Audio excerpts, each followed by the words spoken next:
We knew from the beginning that when Wake ends up in the dark place, getting out from there is going to be a long, hellish journey and a hard struggle. And I guess that where we are now is fiction becoming reality. We definitely want to keep on working on Alan Wake when the time is right.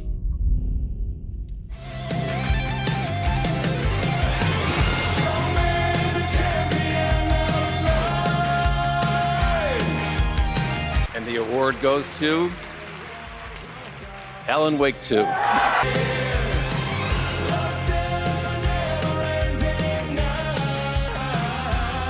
And the winner is Alan Wake 2.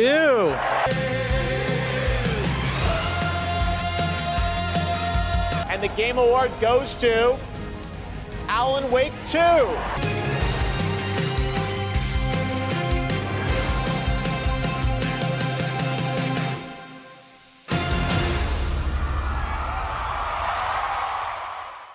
When a new game turns out to be a bucket of broken cash grab slop, the internet is usually quick to throw this quote straight at the studio responsible. A delayed game is eventually good, but a rushed game is forever bad. But what about games that are on the opposite end of that quote? How does a sequel that comes out 13 years after its cult hit predecessor, which really didn't sell well at the time, end up releasing to great reviews, taking home the awards for Best Narrative, Best Game Direction, and Best Art Direction from the 2023 Game Awards, and get the most prestigious award of all, a Dead by Daylight crossover? All of these questions and more will be answered because today we are looking at the guy from Fortnite himself, Alan Wake. Alan Wake. Specifically, Alan Wake 2 from 2023. Look, the story is one of the most beloved features of the Alan Wake series, so for that reason, I'm going to avoid as many spoilers until the very last segment of the video, which I will give a massive disclaimer before I get into that. And that segment's just going to explain the song, no story deep dives here. There's going to be gameplay footage, I'm going to have commentary on stuff, so if you haven't played it and you want to go in completely blind, what are you doing watching videos about Alan Wake 2? Go play it. I'll see you when you get back. As for Alan Wake 1 though, tough cheese, it came out 13 years ago. Let's return to Bright Falls to see if Alan Wake 2 deserves the praise and the hate it's been receiving.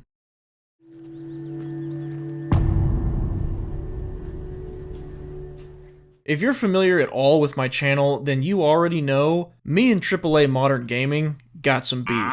2023 has been a wild year with extremes in both directions. Some amazing games that'll curl your toes, and some games so hilariously broken we'll be studying for years how somebody with a prefrontal cortex approved them for launch. Sorry, sir. I'm doing my best. Who made that man a gunner? I did, sir. He's my cousin. Despite my love for the story of Alan Wake 1, I was very cautious about Alan Wake 2. It's simply just because of what has passed as a complete game recently in the AAA space. But if there's a silver lining to the dumpster fire that's been a lot of AAA games lately, it's that it's turned even more people's attention to the indie scene. Smaller studios have become more recognized for giving players a land of milk and honey, where passion is more of a motivating factor than profits. Well, mostly. With this stigma of greedy AAA games and passionate indie games, it's extremely noticeable when one breaks against this norm. There's plenty of examples of this, even in 2023, but this is an Alan Wake 2 video, so we're going to talk about that. This Vulture article calls Remedy the AAA company with an indie spirit, and after years of looking at their work and seeing their interactions with fans, I couldn't agree more. I wanted to take a moment to talk to all Alan Wake fans. That's you guys. Their games like Alan Wake, Quantum Break, and Control showcase Remedy's desire to experiment both with wild storytelling and risky gameplay ideas. They're always trying something new. Flashlight combat, time control, superpowers. Their games are a Jackson Pollock painting of originality and passion. And most importantly, no egregious monetization schemes. You're ugly, you're disgusting, I'm gonna kill you, give me $200. They're an independent company, not subsidiaries of some corporate overlord, so naturally that means they need some help on the cash front. Let's call it a trade-off for not being money-hungry leeches. Remedy's partnered with Microsoft, Rockstar, 505 Games, and let's not forget those Energizer battery pickups and Verizon billboards. In fact, Microsoft owning the publishing rights to the Alan Wake IP is a big reason why we didn't get an Alan Wake 2 until now. Right after the first one, they turned down Remedy on making a sequel, citing that the first one and its spin-off, American Nightmare, just didn't profit enough to warrant a sequel. The next big game from Remedy won't be Alan Wake 2. For a lot of you, that can come as a surprise and as a disappointment. And instead greenlighted Remedy to make Quantum Break. Even after Remedy split from Microsoft, Microsoft kept the Alan Wake publishing rights until 2019, when Remedy was finally able to purchase them back. I'm pretty sure Microsoft still has the publishing rights to Quantum Break though. And I'm aware that Remedy's partnership with Epic for publishing Alan Wake 2 has got some people twisted. You know, a lot of people don't like Epic for a lot of reasons, and I understand that. But the truth is, niche games like Remedy's don't rake in the cash like the Fortnites and Call of Duties of the world. They just don't. And to be honest, if it means Remedy got to make Alan Wake 2 the way they wanted, which seems like for the most part they did, and after 13 years Epic just happens to be the publisher who agrees to help cover development costs and help this game get made at all, personally, I'm not going to stick my nose up to that. I've also heard the argument that Alan Wake 2 doesn't deserve praise because it didn't gross as much revenue as other games this year. Do you know how brain dead of a take it is to say that what makes a game better than others is that it makes more money than them? Great news! Looks like mobile games are gonna win Game of the Year every year. I try not to be a jerk, but seriously, what an awful take. I've spoken a lot on my channel about voting with our wallets by abstaining from greedy things like EA loot boxes or Call of Duty skins. But this video is going to explore if Alan Wake 2 deserves the opposite, voting with our wallets to support the studios that put the players first and put out products that deserve it. Speaking of arguments and controversy, there's one thing I'd like to go ahead and address in this video. It's divisive enough that if you just don't care and want to skip it and get to the game, I'll put a timestamp right there. Right, yeah. I never planned on digging into a topic like this on my channel, and I hope I never do again, but apparently this is a reason why a lot of people won't even pick up Alan Wake 2, so I felt like sweeping it under the rug just didn't feel right. No matter what I say about it, someone's gonna get upset with me, so here we go.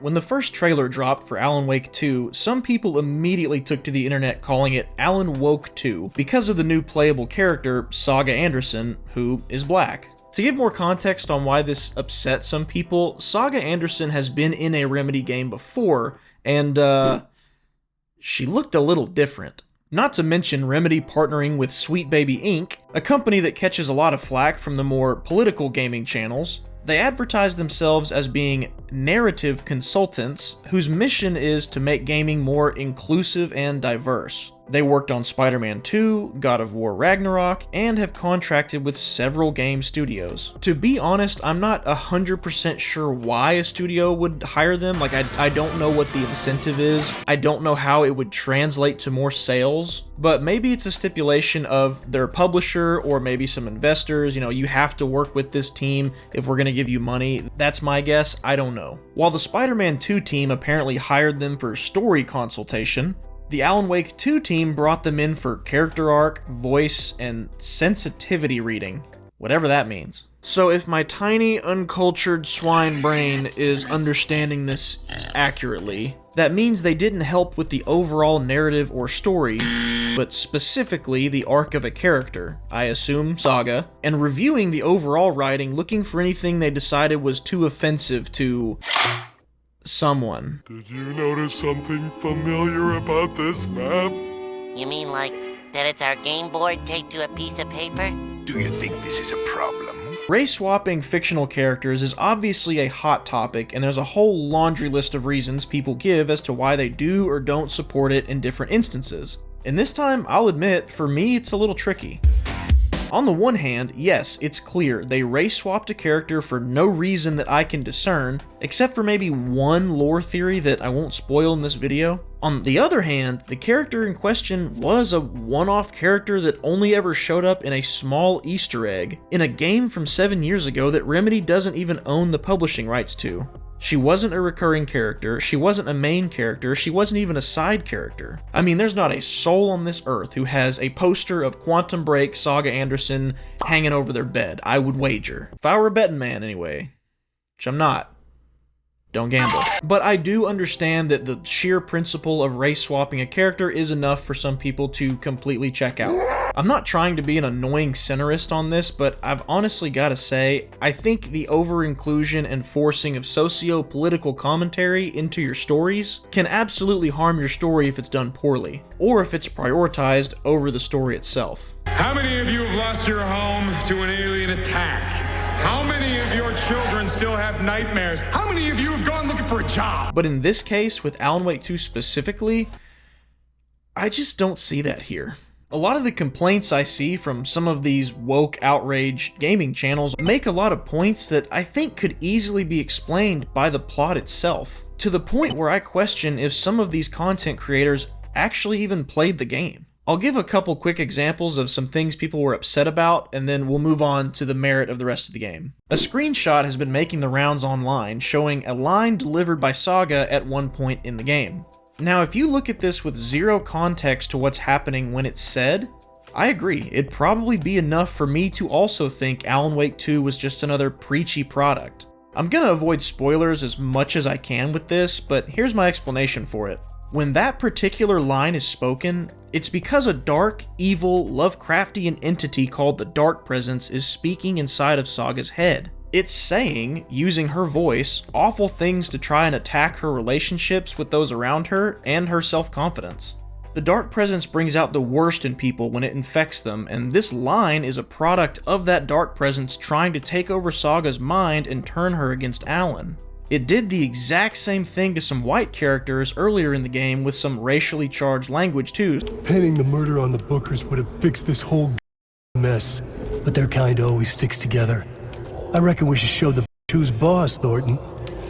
Shadows crept over Mulligan and Thornton. Inside them, they grinned. Even playing field, if you ask me. Not to mention the Dark Presence also did this back in the first game, without the involvement of a company like Sweet Baby Inc. And tried to understand your pathetic, wealthy white male drama, until my life consisted of managing your never-ending crisis. The Dark Presence is just racist against everyone, I guess. However, stop right there, criminal scum! I do join in others in asking the question, why does the Dark Presence have to get racial at all? I don't see its inclusion and purpose in the game other than maybe some shock value for showing how it distorts people's thoughts and affects their minds negatively. Remedy had originally wanted to switch between Alan and an FBI agent in the first game, so I just see Saga's inclusion as Remedy finally getting to do that, not just an excuse to throw in a woke character. While I do personally find Saga's character a little bland, I never felt at any point in the game they were trying to disrespect the title character, Alan Wake, or try to convince us that Saga is more important. I do have one complaint about something they did with Saga's character at the end, and I can't spoil that here. Maybe one day if I do another story breakdown video, I don't know. For this video, I'll just say, while I have my issues with that character choice, a lot of people online seem to be attributing it to the desire for inclusivity. For me personally, I feel like it's just an unsatisfying justification for having a second character. I didn't see it as racially motivated. Anywho, couple that with some dialogue that actually does seem to be pretty forced. I'm glad you're on this case with me, Anderson. It's right up your alley. You should take lead. Think of me as the backup. You putting me in charge. Why now? Look, Anderson, you're a better detective than I am. You've cracked cases that had the rest of us baffled. I don't want to slow you down. And I understand why some people would think this is for an ESG rating. But again, with these lines of dialogue, to me, it feels like it was just a poor way of telling us about a character rather than showing us. It's an issue in storytelling for sure, but is it a slam dunk on the racism detector? No good. I really don't think so. I guess to summarize my stance on this, I think the desire for inclusivity is obvious, it's there, don't deny it, but I don't think that alone harmed the game in any way. I think the issues that the game has with its story are just story issues. Alan Wake 2, to me, is a rare case in modern media where boxes were definitely checked, and checked on purpose, but not to the detriment of the product itself. If we're at all interested in a happy medium, I think this game is it. A combined 20 seconds of racial dialogue in a game that took me 18 hours on my first playthrough just wasn't enough for me to decide all the game's merits were null and void. So if you're like me and you don't exactly chomp at the bit hoping that your next horror game will preach some kind of socio-political commentary to you, rest assured, I really don't think this game does that. And don't come at me about Warland Door's character either. Martin Hatch has been around since Quantum Break 2, and I'd bet if not for the tragic passing of Lance Reddick and Microsoft owning Quantum Break's publishing, he probably would have returned to play the same character or Warland Door himself. Like Sean Ashmore came back to play a different character. Martin Hatch, Warland Door? But God knows everything in AAA gaming is a slippery slope these days. It's always about what will players tolerate. So while this particular product doesn't cross any lines for me, don't cross this line with your hand. I have heard about some other games that I haven't played yet that might already be doing that. Anywho, let's get into whether this game deserves the praise.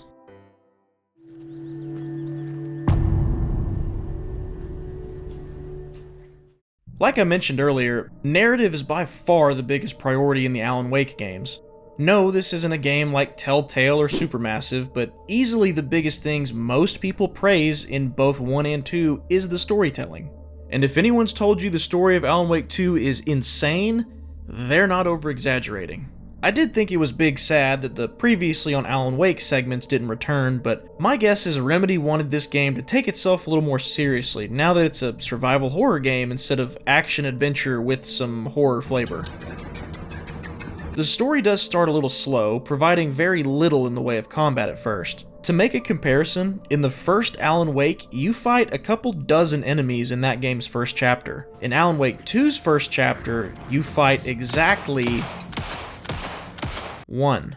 However, once the big bad reveals himself, enemies do become more frequent. Never as frequent as the shooting gallery that was the first one, but again, this is a different game entirely in a different genre. There's some tonal shifts throughout this thing too, especially when switching between the campaigns of series newcomer, FBI agent Saga Anderson, and the titular writer Alan Wake. Saga's chapters play out more like a noir detective story, arriving to the town of Bright Falls to investigate a series of crimes that may or may not be related to an incident and the disappearance of Alan Wake in 2010. It's me, Alan. As her campaign continues and she's introduced into a much deeper rabbit hole than she was expecting, it morphs into supernatural horror. Her campaign has more of the emotional beats to it, I'd say, some executed better than others. As a character, we feel for Saga because of what she's experiencing, but we hardly know who she is. We're told who she is, a good detective with a family back home, but that's about it. We really don't even find out her weaknesses until like the last 30 minutes of the game, which is completely out of order when you're introducing a new character, especially your protagonist. So while I did still find Saga's campaign more than interesting, it really wasn't because Saga was interesting. I was just invested in what was happening around her.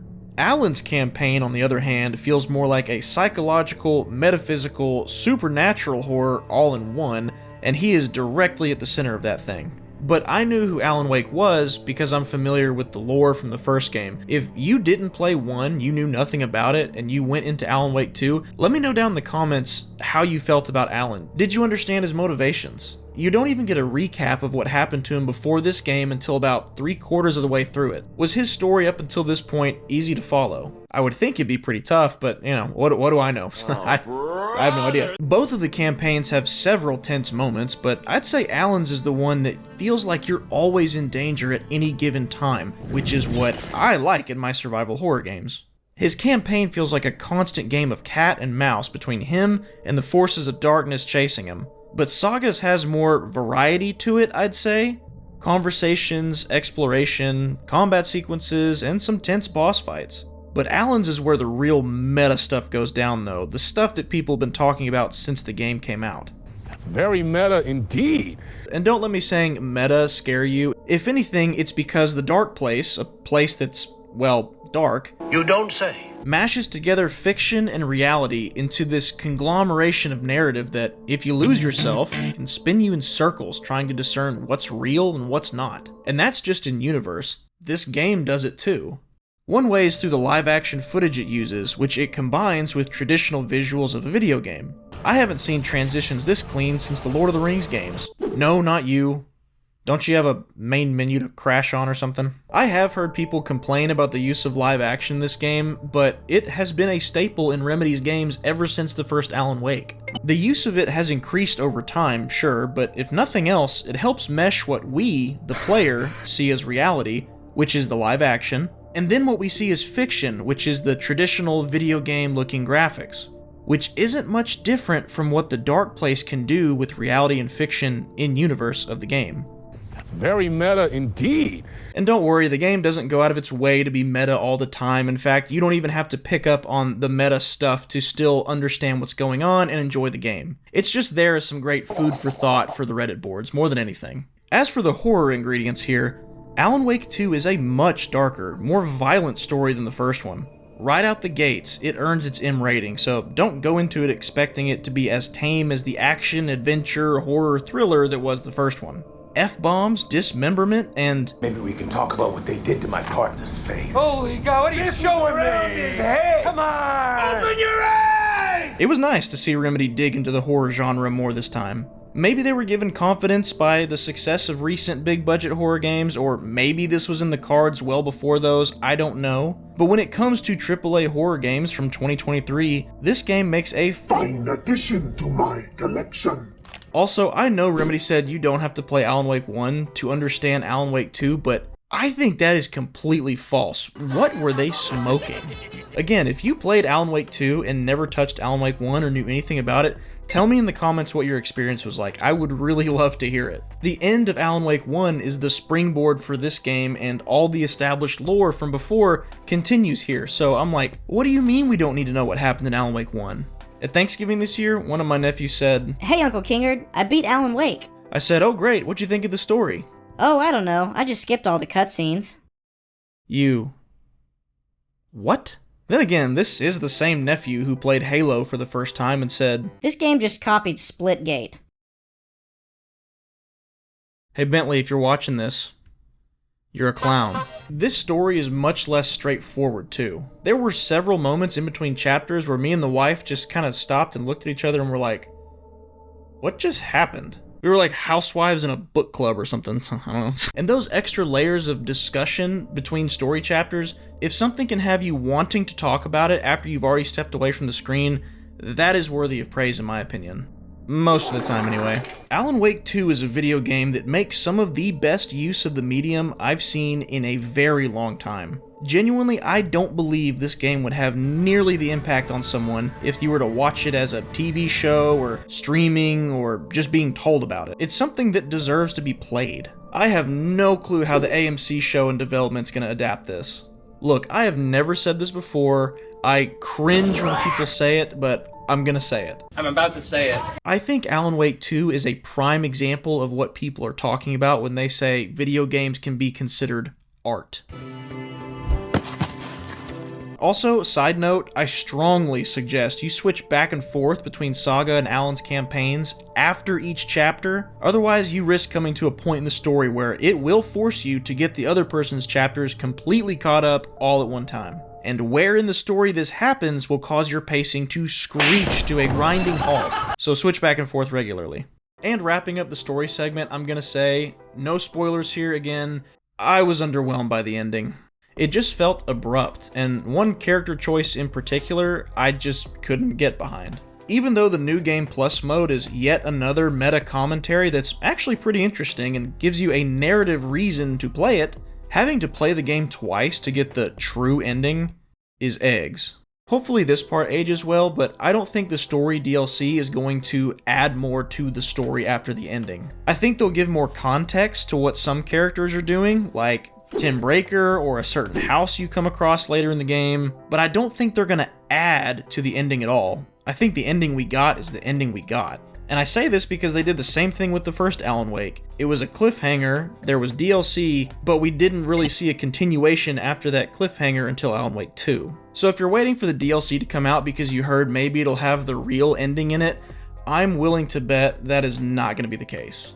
So, aside from the ending, the story is getting a lot of praise, and I'd actually have to agree. I didn't expect anything less from Remedy other than passion and creativity being put into their narrative, and that is absolutely here all throughout Alan Wake 2. Although I do agree with the criticisms that Saga was bland for too long and the ending was a little too rushed, I still found it entertaining, interesting. I wanted to know what happened next the entire way through. Well done, Remedy.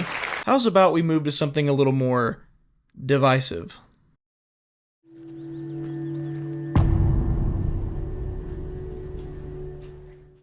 Within my first few minutes of getting my hands on Alan Wake 2, I immediately noticed something about the gameplay. It feels exactly like the Resident Evil 2 and 3 remakes.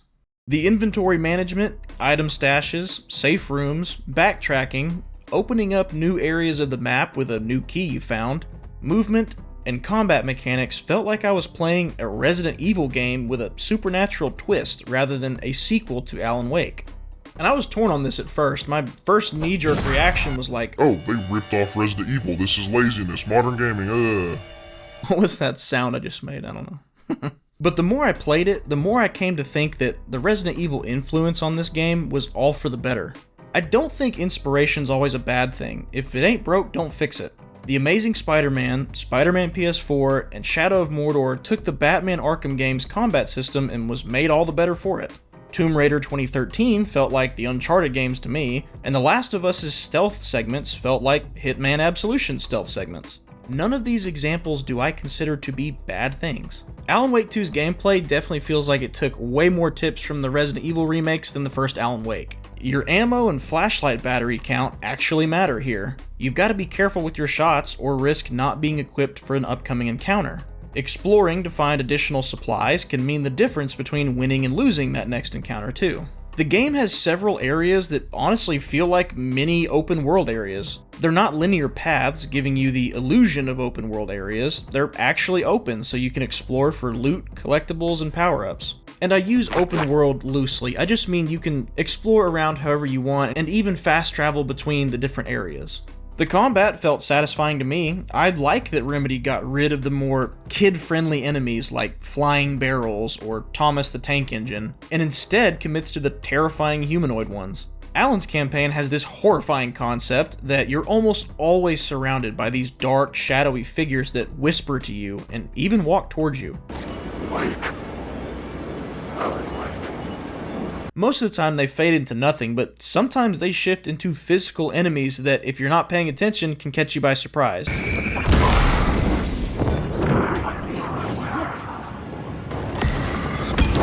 Definitely scratches that jump scare itch and helps build tension for him constantly. There's not a ton of enemy variety in the game, but I feel like the enemy spawns were just infrequent enough that I didn't feel like they needed to mix it up any more than they did. However, the one thing about Alan Wake 2's gameplay that feels worse than Alan Wake 1, and I cannot wrap my slightly above average sized egghead around it, the flashlight mechanics. You know, that thing that's integral to the identity of this series. To me, Alan Wake is the guy with the flashlight, right? That's the one 13 years ago? Yeah. I appreciate that batteries are a consumable that require more conservation and strategy now, but I can't for the life of me understand. Why does this game require you to use a full charge in one single boost to get rid of an enemy's darkness protection? The first game had a free-moving flashlight that felt great, fluid, and even allowed for some passive use if you're trying to save batteries. But this one feels less like a flashlight and more like a taser or something. I mean, if your light trails off the enemy even for a split second, you have to use an entire second charge, and on my Series X at least, the auto lock-on for it didn't always work like it was supposed to. I don't suck, I promise, like, it's actually what happened. Speaking of how light affects gameplay, I'm a little confused. The first game very clearly stated that we weren't able to harm the Taken unless they're in the light. They can be hurt in the light, only in the light. So why is light not actually required to hurt them? Sure, exposing a Taken to light stuns them and appears to make them weaker, but on several occasions I was able to take one down without exposing them to light at all. A well-placed headshot from the rifle or a few blasts from the shotgun did the trick on their own.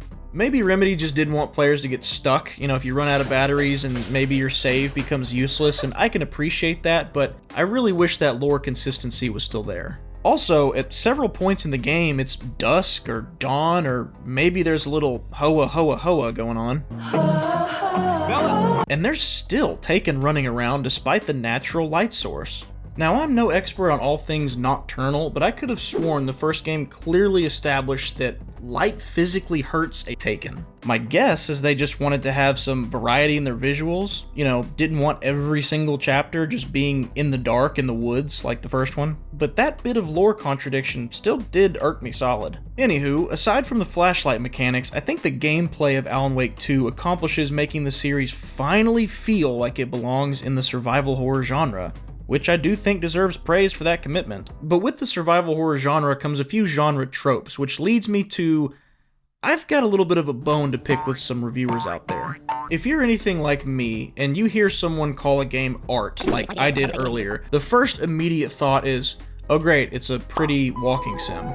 I'm speedrunning falling asleep. Looking at you, Hellblade. Well, I've seen a lot of people calling Alan Wake 2 a walking sim in their reviews, and I've gotta ask, did we play the same game? Yes, there's plenty of exploration and travel and conversation segments, but Alan Wake 2 has more combat in it than Resident Evil 2 and 3 remakes combined. No, I didn't count that, but I'm willing to bet on it. If Alan Wake 2 is a walking sim, RE2 Remake is a limping sim then, I guess. I mean, sure, if you go into this game expecting the same kind of heavy, repetitive combat from the first one, or they were expecting the more action-y survival horror like Dead Space or Resident Evil 4, I could see why someone would be surprised at the slower pacing here. But to call it a walking sim? I'll also admit, the game did feel way slower on my first playthrough when I was actually searching every nook and cranny for some sweet, delicious loot. But on my New Game Plus playthrough, I just focused on the next objective and I didn't feel like the game went slow at all. So I guess that was just on me and how I played it. All that to say, some of the criticism towards the slower pacing of this game, I feel like that's more of a feature of the survival horror genre really than a negative about this game itself. But now it's time for me to be less forgiving about some gameplay features. Alan Wake 2 introduces us to a feature called the Mind Place for Saga. Long story short, it's a physical representation of her categorizing her thoughts during the cases she's trying to solve. She is an FBI agent after all. Freeze! FBI! When this first popped up, I was like, oh, this is a cool idea, what is this? But cool idea is where my praise stops. In concept and on paper, the Mind Place sounds extremely innovative. Being able to post clues on a board to create a visual of the story so far, recap events, and determine what to look for next, sounds pretty original, sounds pretty intuitive. It's the execution that ruined this for me. After the first 1 or 2 times of doing it, it just started to feel like a chore. I'm tired of this, Grandpa! That's too damn bad! And yeah, it's subjective, I know some people really liked it. Every time one of these sections popped up, I handed my controller over to my wife because she loved it. I couldn't stand it. Probably reminded her of a crime podcast or something. It's fine, she didn't watch my videos anyway. And thankfully, the majority of Mind Place clues will actually just place themselves automatically if you just ignore it long enough and keep progressing in the game. But there's some points in the game where it requires you to use the Mind Place to go any further, even if you know full well where you're supposed to go next or what item you're supposed to get. However, Alan's equivalent of the Mind Place in his campaign, I feel like could have been a huge opportunity.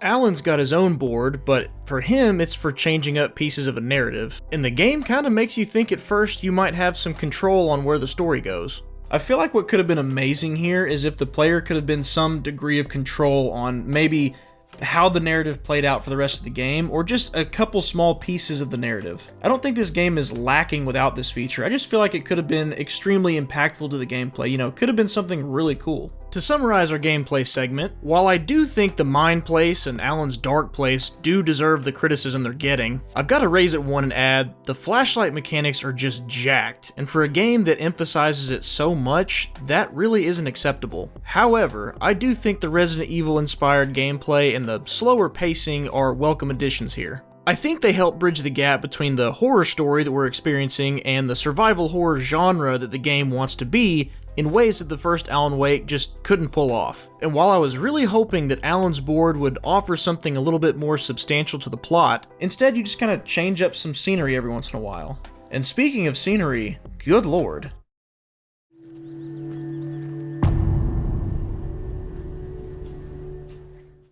I'm combining the visuals and bugs into one section here because while the game is absolutely gorgeous, a lot of the game's most noticeable bugs have to deal with the scenery and immersion. Starting with the praise Alan Wake 2 is getting for its visuals, I think it's well deserved. This really is one of the best looking games on the market right now, even playing it in performance mode on my Series X. The environment is even able to instantly change when doing certain puzzles. It reminded me how impressed I was when I first saw this stuff in Arkham Knight and Layers of Fear, and was even more impressed at how fast it happens in this game without you having to turn around and turn back to see that something changed. Despite there being less areas than the first one, the scenery in this game is visually far more varied. It feels like Remedy did everything in their power not to just have us be surrounded by trees in the dark 24/7, and they nailed it. Now don't get me wrong, there's still plenty of trees in this game, and even the slightly lit areas are darker than the bags under my eyes.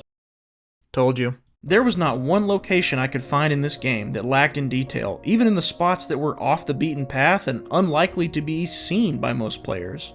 However, it's with the lighting that some visual glitches started to pop up and kind of poke through the immersion veil. I wasn't able to recreate it in my second playthrough, but in some cutscenes during my first one, the lighting jumped back and forth between being super bright and super dim, almost like a strobe light. This might have been patched since I didn't see it again, but I don't know. There's also some instances where the shadows sort of turned into large pixels, and depending on where I was standing, would just pop in and out. Aside from the strobe glitch, I wouldn't call any of the visual hiccups I saw game-breaking. And truth be told, if all I had to worry about in my second playthrough were some pixelated shadows in certain locations, but I got to look at this? It's a sacrifice I am willing to make. Alongside the visuals though, the sound design is some of the most immersive I've heard since the Dead Space remake. Which, I guess that didn't come out that long ago, but you get the idea. The page described the hut being lit, and mentioned a fuse.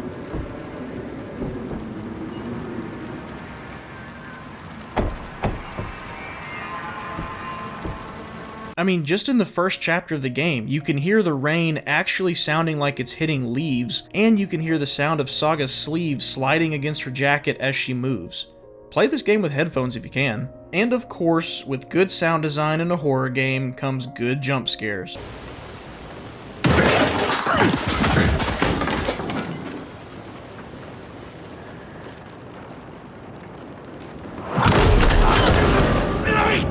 Every area you visit has its own unique ambiance, and sound can be a key tool in combat encounters too.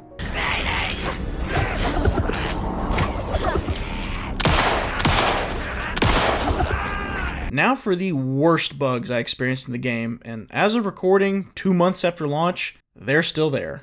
The only good bug is a dead bug.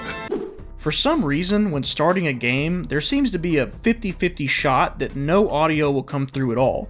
It only happened for me at the very beginning of the game and fixed itself when I exited and restarted the app, but I'm surprised it's still in the game considering Remedy has already acknowledged the audio bug and released some patches since then. Another bug that seems to have just sunk its claws deep into this game is audio sync during cutscenes. Just about every cutscene for me had audio that was a half-second delayed, so things like mouths moving, gunshots, or other sound effects were never synced up. And the same was still true whether I was listening on my headset, TV speaker, or soundbar. Hey, who's he? I don't know. I'm glad none of these audio bugs are, that serious. I've covered way worse bugs on my channel so far, but I'm still shocked that not only did the game release with these kinds of audio bugs, they're still there 2 months after launch. At least they patched the bug that kept people with early review copies of the game from even being able to beat it. So, props for fixing that in the day one patch so most people didn't have to experience it, but how did that get shipped? All in all, the visuals and sound design are really second to none, even despite some glitches here and there. And when you get this game's visuals and this game's sound design and put them together, you get to experience one of the most memorable sequences I have ever played in a video game. Spoiler alert.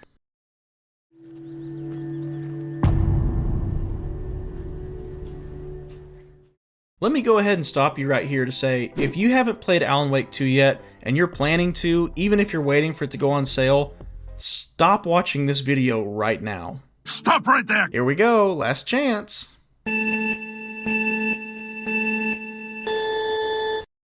If you watched the Game Awards, you probably saw... My speech was actually longer than this year's Call of Duty campaign.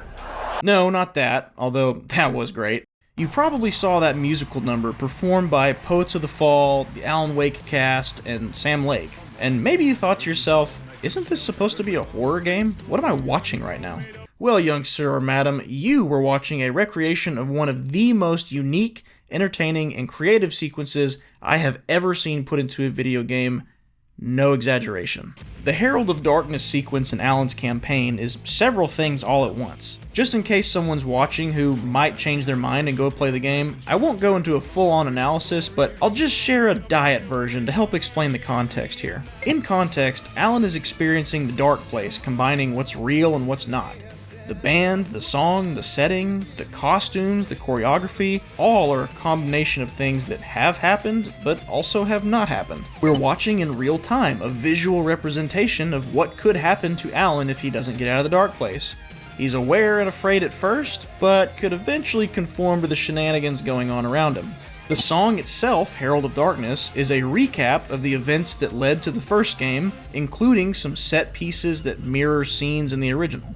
You experience an entire music video with several screens that play and move all around you. And it isn't just the same video on loop the whole time. There are unique visuals for every area you move into and every part of the song.